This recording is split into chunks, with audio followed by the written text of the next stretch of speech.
I did what had to be done. Twitter understood that, and that's why they hated me. I went out and I criticised the Dial of Destiny. And I did it! And I came back covered in blood.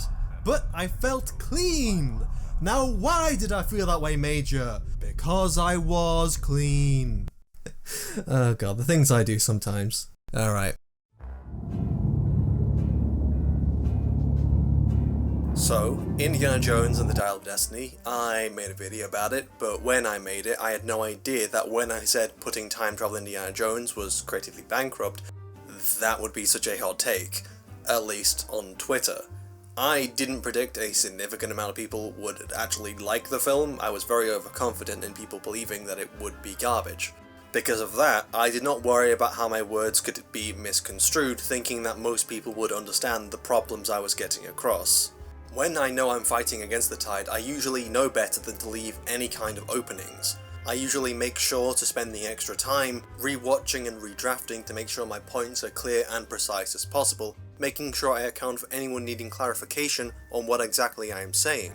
People will actively look for any kind of opening to try and get at you, no matter how small or valid, so it's best to give them as little room to misunderstand what you're saying as possible. Because I in particular got the mechanics of the dial wrong, and everyone used that to completely dismiss everything I was saying, even if that was just one small part of the problem. The funny thing is that the way it actually does work creates more problems, so we'll get to that later. So interestingly, a few of the highlights that happened was people taking problems with my natural speaking voice, in which, well, I'm sorry, I'll try to be less British next time. People taking a problem with me having an avatar, which, alright, well, I personally find it better than a webcam, but hey, if you've got a problem with it, then I suppose there's other channels to watch. There was also people claiming I was an anti-woke YouTuber. Does that need addressing? I talk about films, I don't talk about politics. I can't even think to a single one of my videos that even mentions politics at all. There was also a hell of a lot of people saying things like, what, you can believe in a god in a box and a 500-year-old man, but you can't believe in time travel? A lot of these comments make it out to be believability is the problem, when that's never something I stated. I stated that everything else in Indiana Jones is based upon some kind of mythology that has had some kind of belief about it. Those are exactly my words. I am specifically talking about the format of an Indiana Jones story, not if an Indiana Jones story is believable. But you know what, we'll get to that later as well, because a lot of this backlash against me has been, well, it's unexpected and certainly surprising. I should have spent the time to make sure what I was saying was more accurate, so I didn't have people like this getting very upset at me, but I wanted to get the film off my plate because there were way more important things that I wanted to move on to doing. If I knew how this would lead to me being insulted personally, I would have spent the extra time making the script more clear and accurate. I suppose there's now a lesson to learn that I don't just rush out videos. Even if they're valid, I need to make sure that people aren't going to purposely misconstrue me.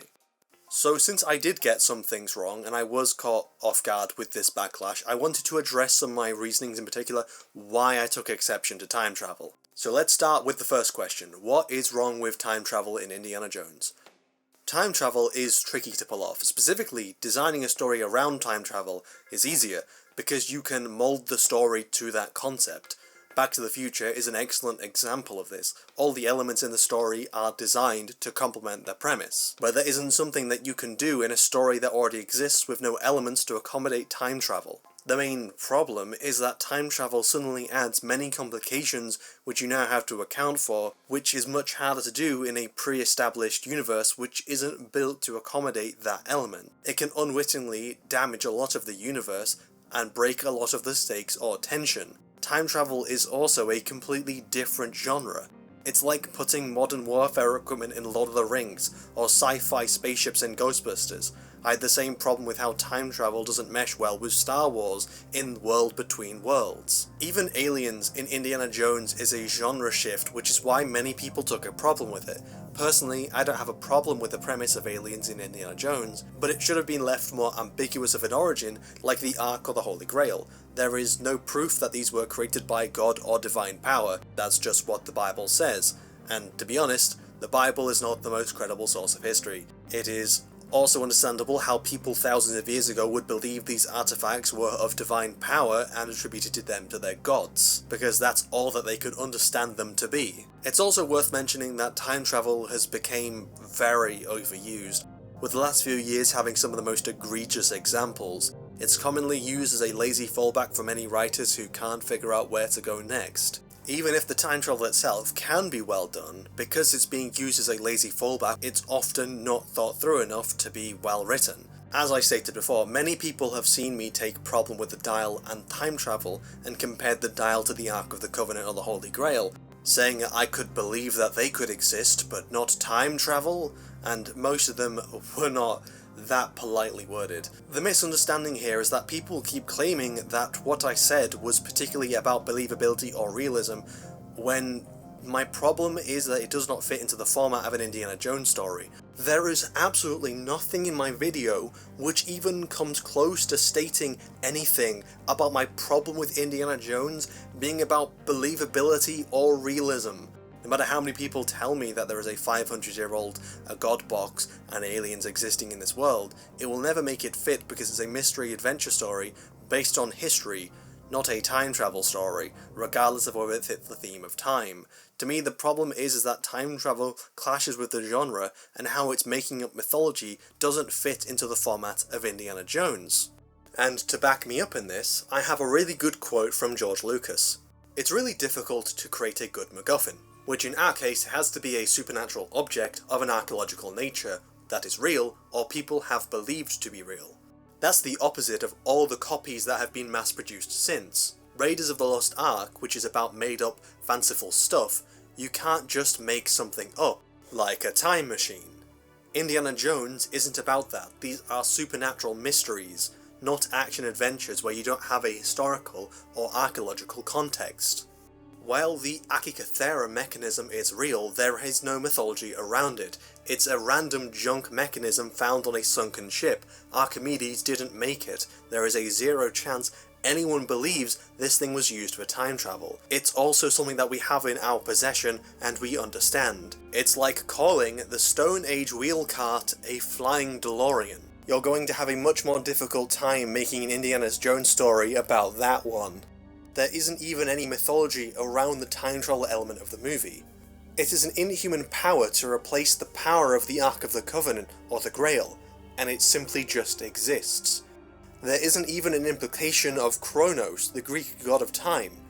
The Dial just runs on the power of maths to detect fissures. It's a non-supernatural MacGuffin in a story about supernatural MacGuffins. It has incredible, yet nonsensical power, but yet it's not mysterious because we directly know the origin. The only questions raised about it are about the problems it causes. Compared to everything else in Indiana Jones, this doesn't fit, and I wonder why people don't see a difference between a non-supernatural MacGuffin, which isn't based on mythology, and a supernatural MacGuffin that is based on mythology. There is also how the film treats time travel itself. It's more of a set piece for its final act. The villain's motivations to rewrite history are the only part that mechanically plays into the time travel element. There is a focus on the damage that such actions could cause, but the story ignores any repercussions of what happens. You can't have a conflict about the danger of changing time, but then ignore your actions that changed time. A World War II bomber full of guns and weapons crashed over 2,000 years ago. There is no telling the kinds of issues that would cause. There is also an awkward point about how the real Archimedes was slain after the Romans won the siege of Syracuse. The film doesn't seem to be aware of this. When the Romans are scared away and Archimedes survives, there are no changes to the timeline, and the film states that they would have already travelled into the past because of the image of the plane and the wristwatch are in Archimedes' tomb. So it's supposed to be a bootstrap paradox. How could such a bootstrap paradox arrive? Because he would have to survive the siege in order to finish the Dial. If the Romans killed him, like how he did in our history, he couldn't have built the dial, which would have allowed these events to be changed. If their intervention caused Archimedes to survive in the story, then there should be some significant repercussions. The story focuses on how Indy existing in the past would change time, but saving Archimedes and changing an important historical event somehow doesn't change anything. So if this is a bootstrap paradox and the intervention already happened in Indiana Jones, the events in Indiana Jones' history significantly differ from our own written history. Watching Indiana Jones, we can assume that most of the major historical events are the same as our own, since it uses our world as a basis. Many of the world events are the same as what we see in our own record.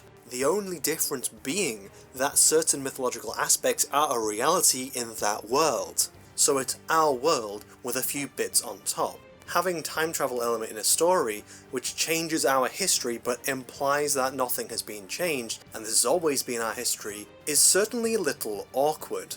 So with the representation of time travel itself, that is something that I did get wrong in my video. The dial does not rip holes in the fabric of reality. I just assumed that because the way the dial works could be clearer.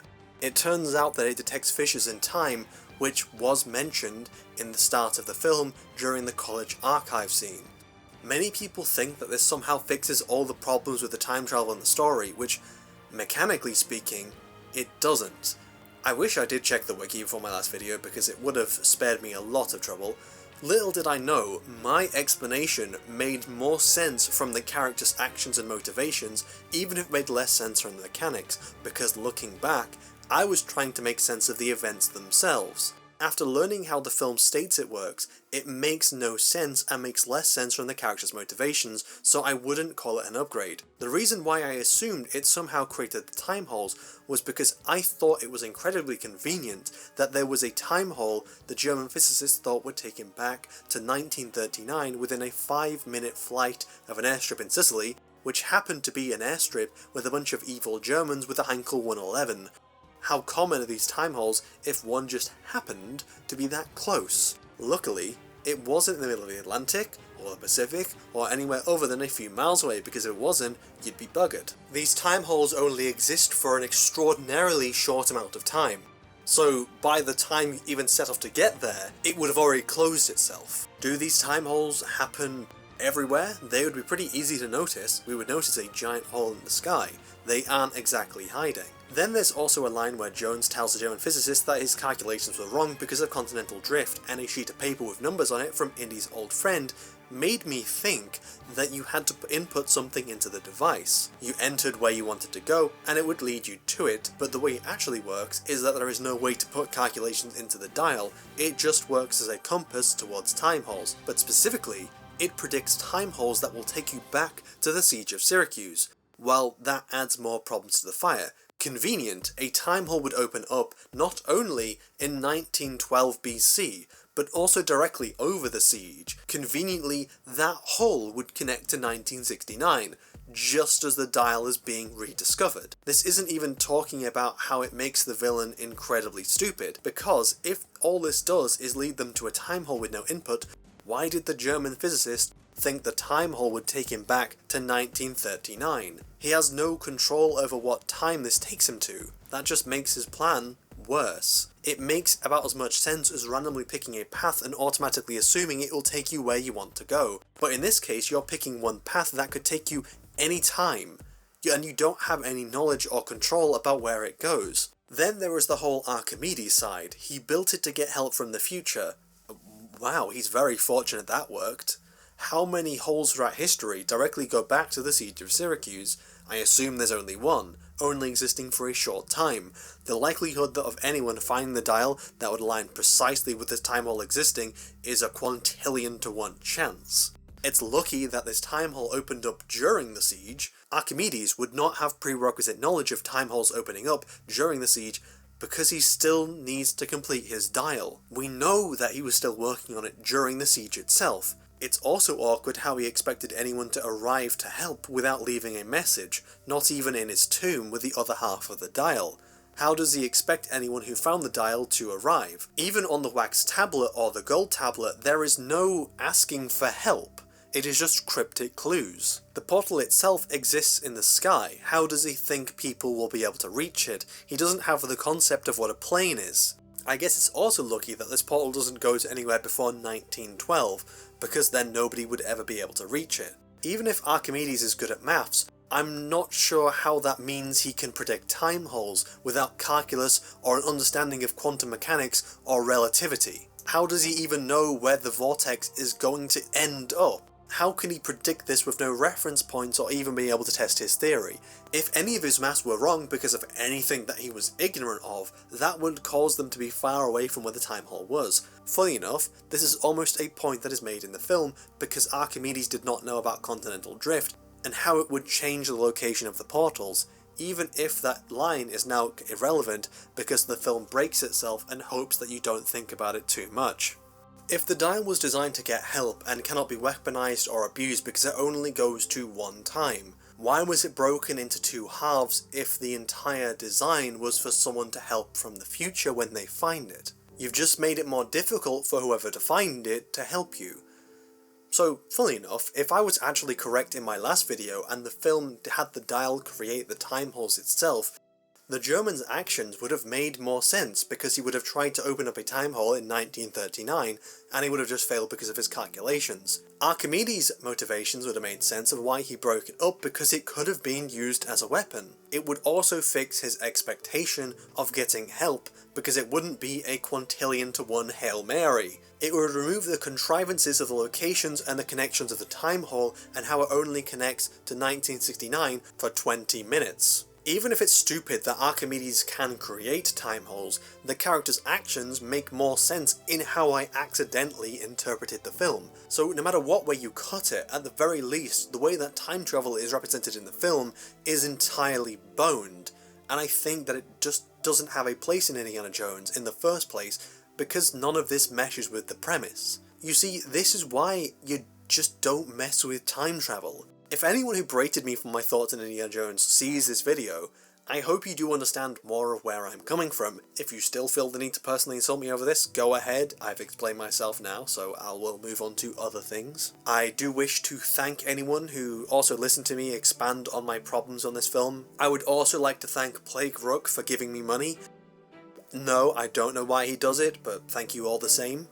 I'm hoping to pick up more on my content, so I hope you can expect more from me soon, hopefully possibly talking about Picard Season 3, or maybe Into the Spider-Verse. There are a lot of things that I'm looking forward to talk about, so I hope I see you there. I've been Shiny Effects, sounding a lot less depressed than I did in my last video, so I hope you all have a great day and I'll see you later.